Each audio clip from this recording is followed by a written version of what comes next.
یہ ہمارا اس سیریز کا چھٹا لیکچر ہے. پہلے 3 لیکچرز میں we talked about the rise of the West, how Europe became modern, industrial and powerful. اور اس کے بعد سے ہم نے اور جو غیر مغربی تہذیبیں ہیں, کس طریقے سے ان تہذیبوں نے اپنے آپ کو یورپ کے شانہ بشانہ لانے کے لیے جو پچھلے 300 سال میں کوششیں, ان کا ذکر کیا.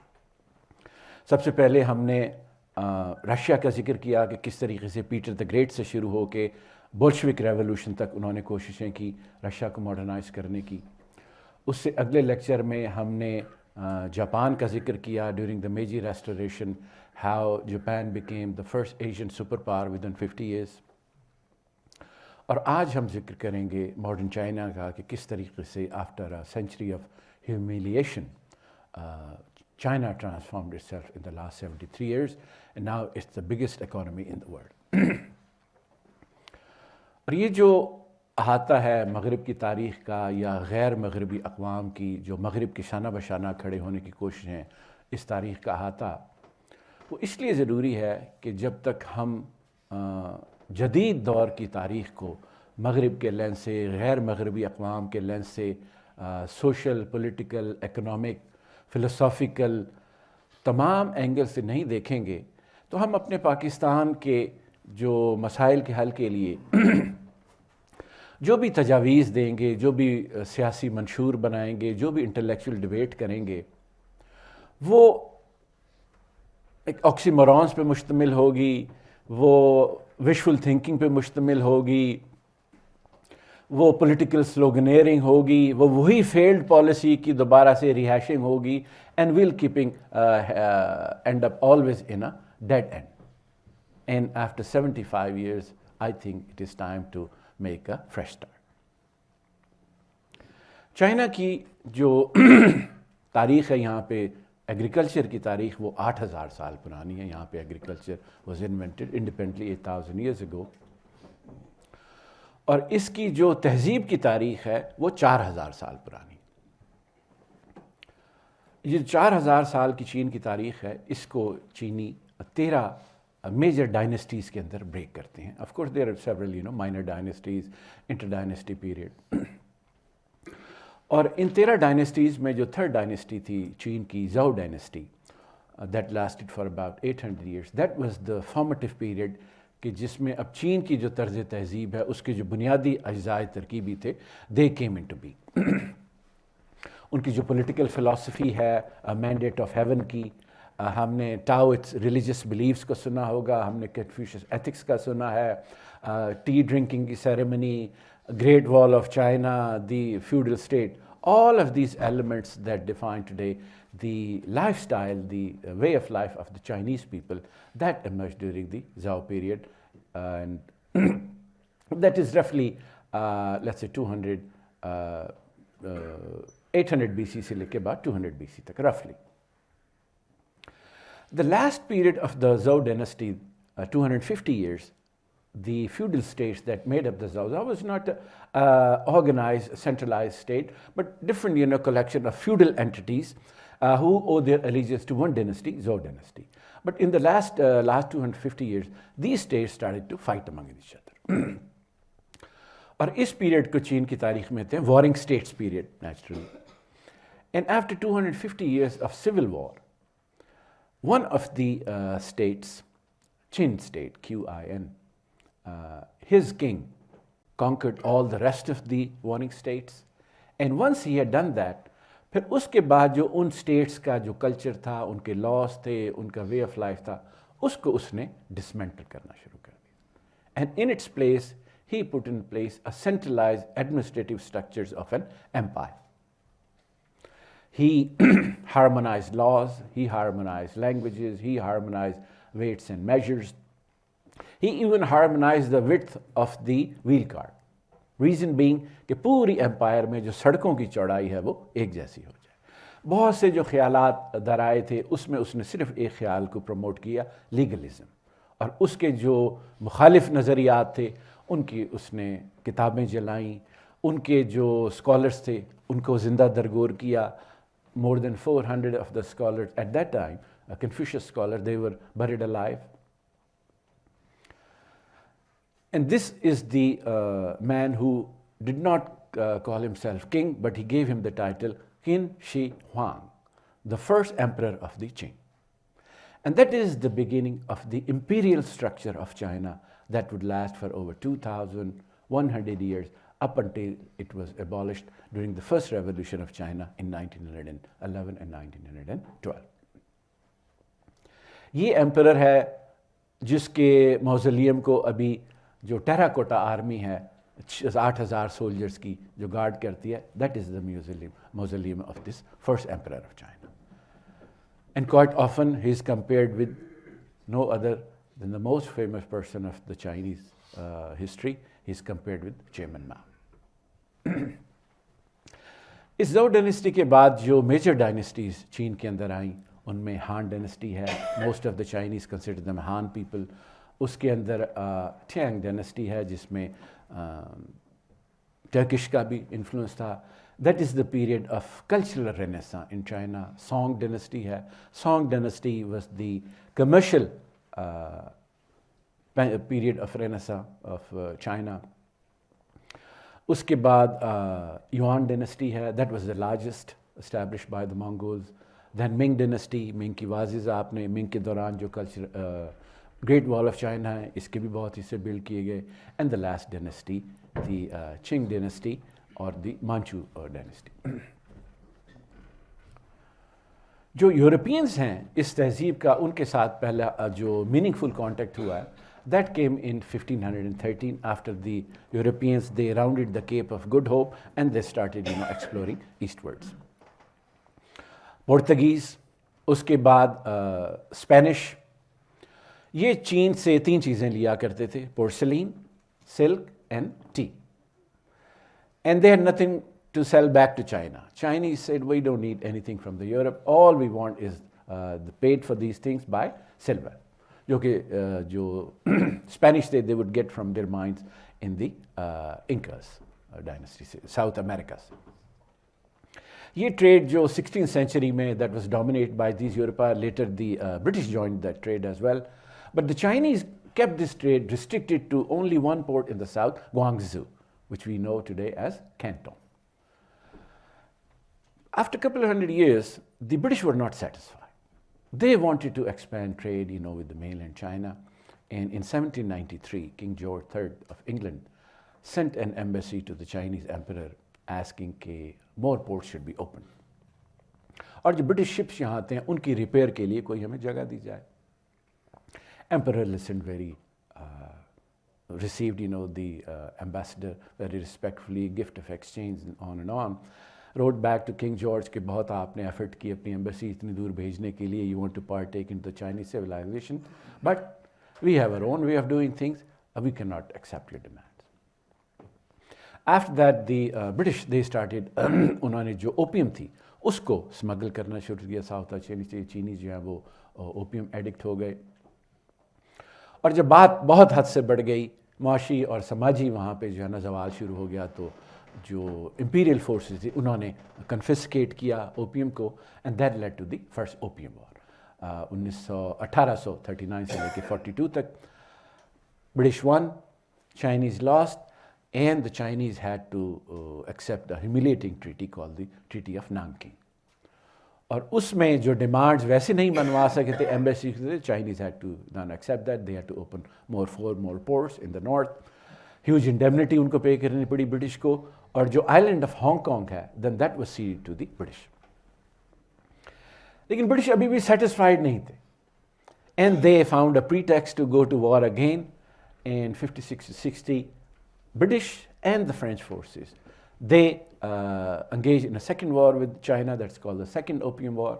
اور اس کے نتیجے میں جو چین کی شکست ہوئی ہے, تو باقی جو ڈیمانڈ تھی یورپینز نے وہ بھی منوا لی. ایک ڈیمانڈ یہ تھی کہ جو اوپیم ٹریڈ ہے اس کو لیگلائز کیا جائے. Chinese had no choice. جو ایمبیسی ہے پرماننٹ یورپینز کی, it should be allowed to stay permanently in the capital city Beijing. اور تیسری ان کی شرط یہ تھی کہ جو کرسچن مشنریز ہیں ان کو اجازت دی جائے کہ وہ چین میں آزادی کے ساتھ اپنے مذہب کا پرچار کر سکیں. یہ جو ہیومیلیشن ہوئی ہے امپائر کی, اس اور جو اکنامک رون آیا ہے اس کے نتیجے میں, کچھ نیچرل ڈیزاسٹرز بھی تھے. It led to a rebellion within China. اور جو اس کا لیڈر تھا اس نے کچھ کنفیوشس کی آئیڈیالوجی کو لیا, کچھ اس نے کرسچن کی آئیڈیالوجی کو لیا, کچھ اس نے پریمیٹیو فارم آف کمیونزم جو کہ چین میں پریکٹس ہوتا تھا اس نے ایک مکسچر بنا کے ایک طریقے سے اپنا ایک مذہب اس نے بنایا. And he used to say I am the brother of Jesus Christ, اور I am the Chinese son of God, and God has sent me to China to reform this society. اور اس کی یہ جو آپ کہہ لیجیے کہ مذہب بھی اس نے اپنے فالوورز جمع کر لی, and then he established his own kingdom, you would call the Taiping Heavenly Kingdom, in parallel with the government, the imperial government that was in Beijing. In the beginning, the imperial government didn't take these, rebels all that seriously. They sent forces, but these people fought tenaciously. And eventually, the imperial government had to take assistance from Europeans, from British and the French. The same two forces جنہوں نے کہ imperial China کو defeat کیا تھا, جس کے against Chinese were forced to sign the humiliating treaties, انہی power سے مدد لے کے پھر یہ ریبل کو کوائش کرنے میں جو ہے نا کامیاب ہوں. That is the power of the modern forces. And by the time this rebellion was quashed, it had cost 30 million lives. It is considered the biggest uprising in human history. یہ جو ہیومیلیشنز ہیں یا انٹرنل جو turmoil ہے, اس کے نتیجے میں جو کورٹ کے اسکالرس تھے, جنرلز تھے جنہوں نے یہ جنگیں فوٹ کی, they started thinking, what's wrong? Why China is so weak? Why are we humiliated by foreign powers? ہمارے اندر ہی ریبیلین کیوں شروع ہو گیا ہے؟ اور بیشتر لوگوں نے یہ سوال پوچھنے شروع, لیکن الٹیمیٹلی جو ان کا کنسنسس یہ ہوا کہ چائنا اس لیے کمزور ہے کہ چین کے پاس جو ہتھیار ہیں وہ نئے طرز کے ہتھیار, ہمارے پاس ماڈرن ہتھیار نہیں. And if you could just manufacture these armaments, within China, then we'll be at par with the West. اور اس کے نتیجے میں انہوں نے ریورس انجینئرنگ کر, جو فائر آرمس تھے, آرٹلری پیسز تھے, نیول ویسلس تھے, ان کو چائنا کے اندر مینوفیکچر کرنا شروع کر دیا. کچھ اور ریفارمز بھی ہوئیں, کچھ حد تک ٹرانسلیشنز ہوئیں, کچھ لوگوں اسٹوڈنٹس کو باہر پڑھنے کے لیے بھیجا گیا, ٹیلی گراف کی لائنز بھی جو ہیں وہ بھی بچھائی گئیں. لیکن جو فلسفہ تھا, جو ان کا سلوگن تھا, Chinese essence and Western application, that our civilization is superior, these are barbarians, our laws, customs, ethics, philosophy, everything is superior. All what we lack in China is modern technology and modern warfare. ایک اس میں incident ہے کہ when they were trying to convince the empress کہ وہاں پہ rail road آئے, تو ایمپرس refused, and she said کہ جو اس کی آواز ہے ریل روڈ کی, اس سے جو ہمارے انسیسٹرز کے ٹوم ہیں ان کی نیند خراب ہوگی, تو میں یہ اجازت نہیں دے سکتی کہ چین کے اندر جو ہے نا ریل روڈ آئے. ہمارے ہاں بر صغیر پاک و ہند میں اکثر کہا جاتا ہے کہ ہمارے علماء نے ریل روڈ کی مخالفت کی, اور کی ہوگی. But that is not just confined to this continent, and that is not just confined to Muslims. All the traditional societies جب وہاں پہ ماڈرن ٹیکنالوجی, ماڈرن آئیڈیاز آتے ہیں تو وہ اسی طریقے سے ریئیکٹ کرتے ہیں. یہ سیلف اسٹرینتھننگ موومنٹ چلتی رہی 1860s, 70s, 80s, 90s میں, اور اسی دور میں اکراس دا اسٹریٹس ایک اور ملک تھا جو کہ ماڈرنائز ہو رہا تھا, جس کا ہم نے ذکر کیا پچھلی دفعہ, that was Japan. Japan during the Meiji Restoration, وہاں پہ جو ریفارمز ہو رہی تھیں, they were much deeper, much broader in scope. انہوں نے اپنے تعلیم کو ماڈرنائز کیا, انہوں نے پولیٹیکل سسٹمز کو ماڈرنائز کیا, انڈسٹری لگائی, ماڈرن آرمی بنائی. اور یہ جو دو ڈفرنٹ اپروچز تھیں ماڈرنائزیشن کی, چین کی اور جاپان کی, یہ پھر آمنے سامنے آتی ہے during the first Sino Japanese war ان 1894-1895. China had been an imperial power for 2000 years. It had never been defeated by a tributary state. It had overwhelming number of forces. But when they engaged with Japan, in some of the engagement they were defeated within hours. And China was stunned, embarrassed. First they were beaten by the foreign powers, and now they were beaten by their Asian as small country, island country. And this led to a second thinking process within China کہ ابھی تک جو ہم نے reforms کی ہیں self اسٹرینتھننگ کی they're not enough اور ہمیں شاید اس سے کوئی آگے جا کے کوئی اور بنیادی ریفارم کرنے کی ضرورت ہے. پھر 1898 میں ان کا ایک بڑا ینگ ایمپرر تھا جس کو انگریزی بھی آتی تھی, اس نے پھر ریفارمز کے لیے ایڈکٹس جو ہے نا وہ جاری کرنے شروع کیے اور it's call 100 days reform because اس نے 100 دن میں 180 ریفارمز کے میجر جو ہے نا ان کو انٹروڈیوس کرنے کی کوشش کی. But not everybody in the court was convinced. They thought it's going to destabilize China, destabilize the imperial system of China, and the Empress Dowager she carried out a counter coup. The emperor was placed under house arrest. Again, the first time in Chinese history کہ ایک sitting emperor کو house arrest میں کیا رکھا گیا ہو, and that's where he would died after 10 years in 1908.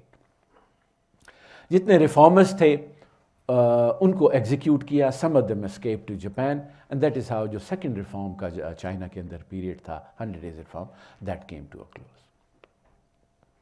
اس کے بعد جو زینوفیبک ٹینڈنسیز تھیں چائنی کے اندر, وہ جو ویسٹرنائزیشن تھی اس کے خلاف ہو گئے تھے. عام چائنیز کی بات کریں, جو کرسچن مشنریز تھے ان کے خلاف تھے, یا جو چائنیز جو کہ کنورٹ ہو گئے تھے کرسچینٹی پہ ان کے خلاف تھے. انہوں نے حملے جب شروع کیے, there was an organization that came up جو کہ اپنے آپ کو کہا کرتی تھی the organization for harmonious fist of harmony. جو ویسٹرنرز سے وہ ان کو کہتے تھے باکسر, اور ان کا نظریہ یہ تھا کہ ہم مارشل آرٹ کے ذریعے یا جو ٹریڈیشنل تلواروں کے ذریعے, نیزوں کے ذریعے جو فورن پاورز نے چین پہ قبضہ کیا ہوا ہے, ہم تمام کی تمام جو یورپین آرمیز ہیں ان کو مارشل آرٹ اور ٹریڈیشنلز کے ذریعے چین سے نکال باہر کریں گے. وہ یہ بھی سوچتے ہیں کہ جو ہمارے جسم ہے اس پہ یہ جو جدید دور کی گولی ہے یہ نہیں لگے گی. That's the kind of ideas they had. Of course, it doesn't turn out that way, and they were routed in 1900 by an expeditionary force by the Europeans in Japan and Russia. And after that, a huge indemnity was placed on the empire. اور اس کے نتیجے میں جو رون آ رہا تھا اس کی پیس اور زیادہ تیز ہو گئی.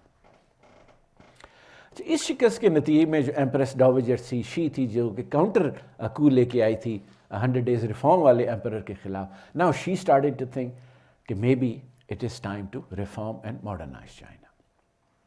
کہتے ہیں کہ 1900 سے لے کے 1908 تک when she died, تو اس نے پھر ریفارمز کی کوششیں کی. she even agreed to constitutional monarchy, she even agreed to probably some form of democracy, but by this time it was too late.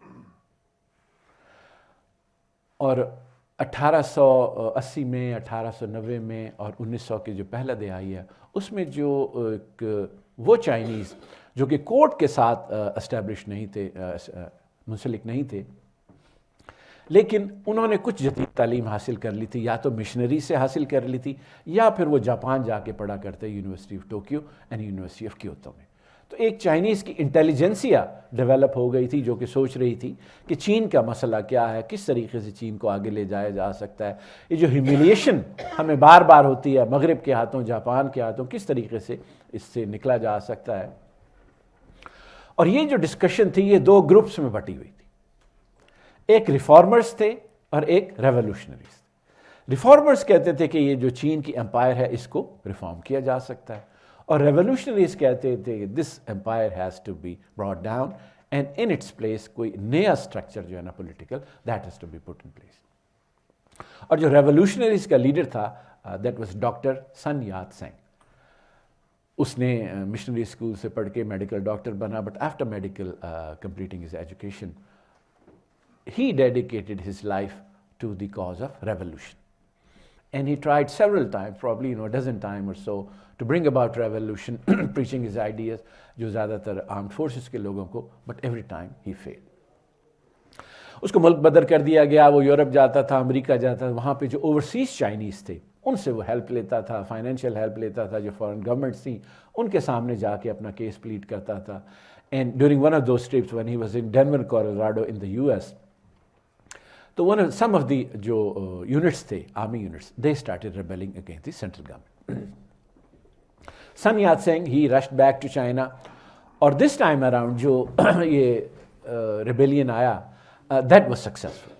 Imperial government sent their General Yuan Shikai,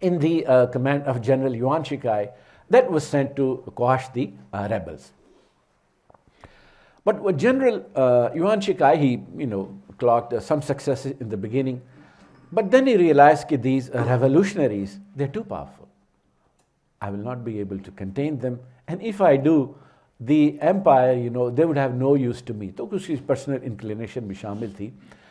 And after all this calculation, he switched sides. Instead of fighting for the empire, he now joined forces with the rebels, and he forced the emperor to abdicate.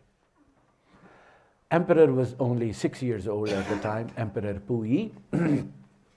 In 1912, he was forced to sign the Articles of Abdication, and that is how came to close the 2,100-year-old imperial system of China.